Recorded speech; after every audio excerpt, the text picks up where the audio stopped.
Bom dia, leitoras e leitores da revista Mana.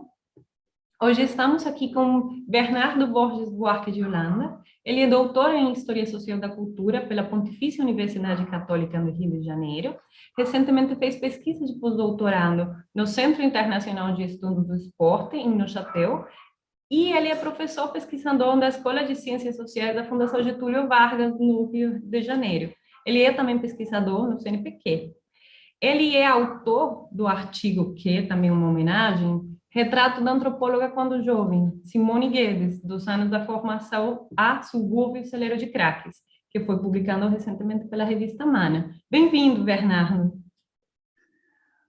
Bom dia, olá Maria, muito obrigado pela oportunidade, pelo convite. Queria dizer que é uma grande alegria e uma honra poder publicar um artigo numa revista de excelência como a revista Mana.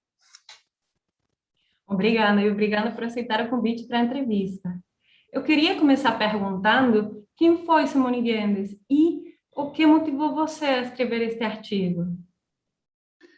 Simone Guedes foi uma referência no Brasil nos estudos do esporte, uma antropóloga, teve toda a sua formação no próprio Museu Nacional e foi professora titular da Universidade Federal Fluminense. Ela, para a minha geração, ela foi um nome incontornável, um nome que formou muitos colegas pesquisadores. Eu não cheguei a ser discípulo nem aluno direto dela, mas todos os livros, todas as publicações e toda a presença dela em eventos me inspiraram muito, e por conta disso, né, ela faleceu pouco antes de completar 70 anos de idade, em 2019, e foi um falecimento, foi uma perda que abalou muito a todos os colegas, e isso me motivou. Eu tive, inclusive, eu participei com ela da última defesa de banca dela, foi 2 semanas antes dela falecer. Ela tinha tido problemas de saúde ao longo dos anos, e realmente foi, para toda a comunidade de pesquisadores da área de ciências sociais que se dedicam aos esportes, foi assim uma perda muito grande. Então, a motivação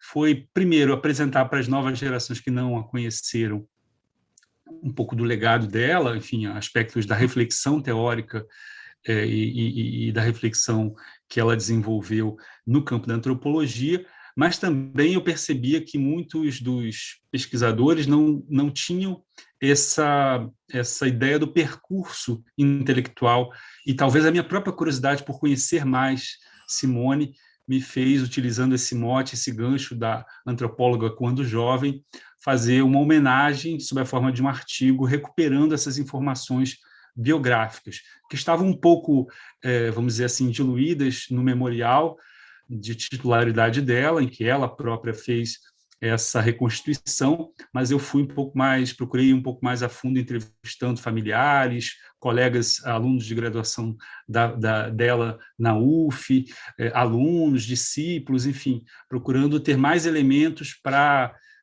que se conheça a trajetória dela. E, enfim, foi o desafio a que eu me coloquei nesse artigo, e foi realmente uma imersão muito realizadora, foi muito gratificante, porque ela se forma no Museu Nacional na década de 1970, quando a pós-graduação se estruturava, quando, né, os nomes que formaram esse programa de pós de excelência também, referência no Brasil, estavam ali emergindo. Então, ela é das primeiras gerações de alunas, e, nesse sentido, foi também uma aprendizagem sobre a própria constituição do campo da antropologia no Brasil. Entendo. E eu queria perguntar justamente pela formação dela e também pela vinculação profissional dela com o ensino, particularmente com o ensino universitário. Ela, enfim, ela é bem interessante, porque a trajetória dela, inclusive como eu procuro mostrar no artigo, tem a ver com a discussão sobre a migração, a imigração para o Brasil. Então, ela é originária de família libanesa, que depois migra para Niterói, e ela, na sua adolescência, ela vai acabar optando pelo curso de Ciências Sociais, que havia sido recém-instituído na UF, em 1968, que é quando ela ingressa na graduação, e ela se forma na UF em Ciências Sociais. As primeiras turmas estavam, 65 havia sido a primeira turma. Então, tem reconstruções muito interessantes sobre as ementas, sobre os colegas, sobre as diferenças entre as áreas, né? O campo da sociologia, da antropologia, da política, enfim, tem muitos aspectos interessantes para conhecer da história da institucionalização das ciências sociais no Brasil. E depois ela faz o mestrado, defende o mestrado em 1977, com uma dissertação sobre futebol orientada pelo Luiz Castro Faria, que já havia sido professor dela na graduação da UF, e quem a motiva para fazer a pós no Museu Nacional. E nos anos 80 ela defende uma tese de doutorado sob orientação do professor Luiz Fernando Dias Duarte. E aí vincula-se à UF como professora adjunta, depois titular, e é chefe de departamento, enfim, faz toda a sua carreira acadêmica e institucional na UF. E também queria salientar um aspecto que me parece muito interessante, que ela é uma referência na comunidade científica brasileira e nas ciências sociais em especial, e ela, vamos dizer, praticamente militou na Ampox, na ABA, na RAM, para a construção desse campo, desse simpósio temático em torno dos estudos do esporte. E o que me parece, acho que digno de destacar em relação a isso, né, enfim, que tem a ver com a sua visão da própria inserção do esporte dentro da antropologia, é que a antropologia do esporte não era simplesmente uma sub-área, mais um subcampo, mais uma especialidade. Ela percebia os esportes a partir do que a gente pode dizer de uma antropologia das práticas esportivas. Então, o esporte não era algo fechado em si, previamente constituído, mas algo poroso, algo que se ressignificava a todo momento. E então ela não apenas o futebol, ela orientou muitos trabalhos e fez muitas pesquisas no escopo mais amplo do lazer. Então, inclusive, ela, por exemplo, foi convidada para fazer trabalhos de balanço naquelas coletâneas da Horizonte das Ciências Sociais no Brasil, que faz a cada 10 anos uma avaliação da produção da área. Então, ela discutia esporte na fronteira com o lazer, esporte na fronteira com a dança, a discussão sobre as corporalidades, sobre a própria ideia do envelhecimento, que foi uma das últimas agendas de pesquisa dela. Enfim, ela tinha uma percepção porosa, vamos dizer assim, do fenômeno esportivo e não simplesmente a criação de mais ali um espaço para você ramificar o conhecimento. Então, dentro dessa trajetória, eu destacaria esse vínculo. E uma coisa também que acho que é importante destacar, muitos alunos, muitos entrevistados que eu tive a oportunidade de fazer para esse artigo,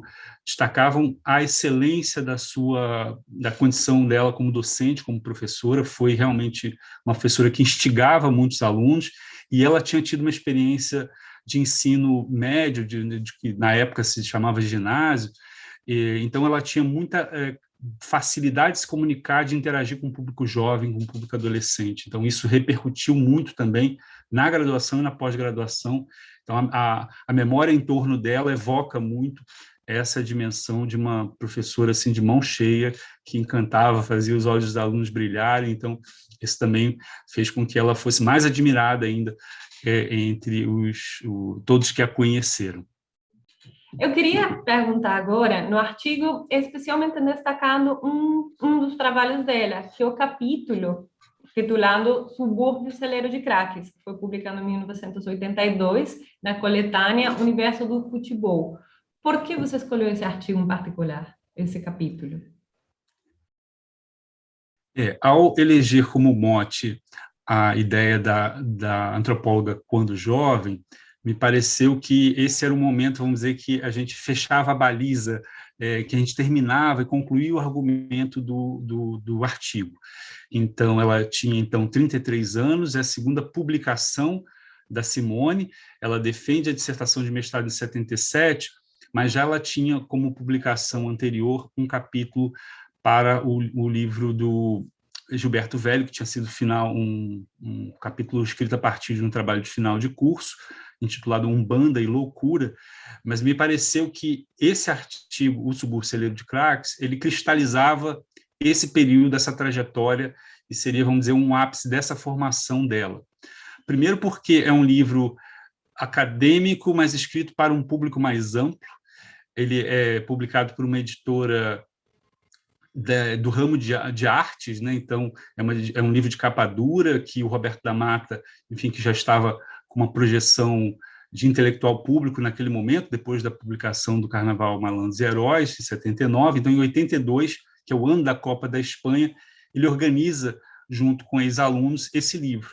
E Simone é a única mulher a contribuir com essa coletânea, numa temática, né, extremamente, vamos dizer, de sociabilidade masculina, ou seja, extremamente marcada pela prática associada aos homens, né? Lembremos que o decreto que proibiu a prática de futebol de mulheres tinha sido recém-revogado no final dos anos 70, depois de quase 40 anos de interdição. Então, ela, como pesquisadora mulher, contribui nesse livro, que é uma coletânea, basicamente uma coletânea de ensaios, e ela é a única a fazer trabalho de campo. Esse é um dado bastante interessante que a singulariza, acredito, nesse livro. Então, de alguma maneira, recupera argumentos que estavam presentes na sua dissertação de mestrado. E, por conta disso, me pareceu que seria um bom momento ali para fazer o fecho do artigo, né? De alguma maneira, tentando decompor a estrutura do texto, né? Ela é muito marcada, como nos anos 70 todo, pelo estruturalismo, é um trabalho que resulta de uma imersão. Ela vai a campo e observa o futebol praticado por operários no subúrbio do Rio de Janeiro, né, nos seus momentos ali de folga do trabalho, do trabalho fabril, e esse ponto vai ser retomado por ela no trabalho fabril, vai ser retomado por ela no seu doutorado. Então, quer dizer, é um texto relativamente conciso, mas que eu procurei decompor e entender ali o núcleo de um argumento que depois, vamos dizer assim, se desdobraria na agenda de pesquisa dela aí pelos 30 anos seguintes, né? Então, é a ideia de ver ali o embrião de uma série de virtudes de questões de pesquisa que ela viria a desenvolver. Então, por isso, o fecho com esse texto que a projeta, acho que a coloca nesse lugar como intelectual. Ela passa a ser conhecida extramuros, né, para além da academia, com essa publicação. Para encerrar nossa entrevista, eu queria perguntar qual é o papel de Simone Guedes ou quais são as suas contribuições para a antropologia dos esportes no Brasil. A Simone teve um papel fundamental, embora eu termine o texto com essa publicação de 1982, nas décadas seguintes, e eu entendo que não só a sistematização desses estudos, da teoria e do olhar antropológico e sociológico para o fenômeno esportivo no Brasil, né, como eu disse, ela teve essa dimensão militante, mas eu sublinharia uma contribuição que eu acho também bastante relevante da parte dela, foi o pós-doutorado que ela vai fazer na Argentina e a interlocução que ela estabelece com os pesquisadores na América Latina como um todo.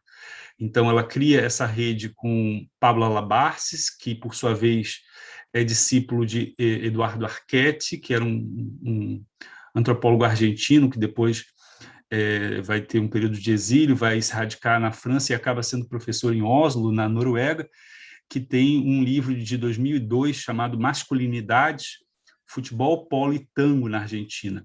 E ela faz um debate muito interessante com o Eduardo Archetti, e não só esse debate no plano teórico, no plano conceitual, metodológico, mas, a partir disso, uma rede na América Latina é construída, tendo a Simone como uma pivô, uma figura que ancora essa rede no Brasil. Então, por exemplo, ela vai ter alunos da Colômbia que vão para o Rio de Janeiro para fazer as pesquisas com orientação dela, formados por ela. Ela tem também uma interlocução muito boa no México, e ela chega também a fazer uma rede importante na Europa, em Portugal especificamente, também com grupos de estudo de esporte em Portugal, além de ter sido muito importante na leitura da obra de um etnólogo francês, que é o Christian Bromberger, que faz trabalho de campo, começa fazendo trabalho de campo no Irã, com pescadores no Irã, e acaba chegando ao tema do futebol por vias indiretas, como costuma acontecer muito no campo de esportes, e depois ele faz uma pesquisa que é referencial nos anos 90, com torcedores em Turim, Nápoles e Marsella, pegando torcedores de futebol na França e na Itália. Também assim, desses livros incontornáveis para a área. E ela é muito importante na recepção desse livro no Brasil.